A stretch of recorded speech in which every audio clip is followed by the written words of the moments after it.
Governor, first, thanks for taking the time to talk with us this morning. Good to be with you. How do you assess last night's debate? Everybody was coming at you. I understand that. We typically begin debates by everybody sort of shooting in my direction, and I'm a pretty big boy. I'm able to respond, and then we finally got onto the issues of the day, foreign policy issues, economic issues, and I think what people in South Carolina want to talk about is how we're going to get jobs again. And there's good news when a Continental Tire decides to build in South Carolina, when Boeing gets to expand in South Carolina, but people want to know how we're going to get jobs back and see rising incomes again. And of course, in the part of the South Carolina we're in right now, in Florence, in the PD, some of the worst unemployment numbers in South Carolina, which is one of the worst in the country when it comes to states and unemployment. They need jobs here. And last night during the debate, you talked a little bit about Georgetown Steel and your record with Bain, and the fact that a lot of money came out of there to the company, but the company was left bankrupt and hundreds of people were laid off. How can you make that up to the voters in South Carolina and assure them that you're in it to make jobs? My record is having created tens of thousands of jobs in the private sector, and I understand why it is businesses grow and why they disappear. One of the reasons South Carolina has faced such difficult times is the competition that came from China wasn't always fair. Textile mills across South Carolina closed, furniture businesses closed, even a steel facility closed. And that's in part because of dumping that came from overseas, and our government looked by and didn't do anything to protect our markets by making sure other people were playing by the rules.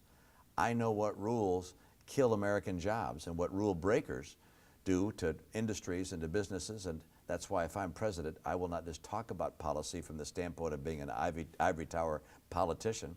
I've actually been on the ground. I've worked in businesses across the country.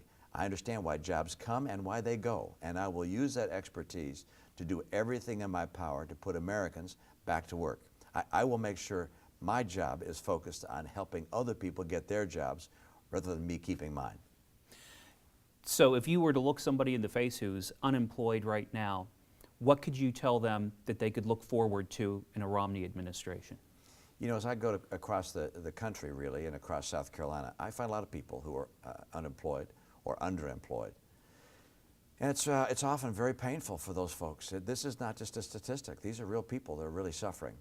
And what I tell them is if I'm president of the United States, I will do everything in my power to make America the most attractive place in the world for job creators, for entrepreneurs, for innovators, to start businesses, to grow businesses, and to turn America back into a job-creating machine with higher incomes as a result of people being demanded by many employers. That's where we have to get again. It's where we've been in the past.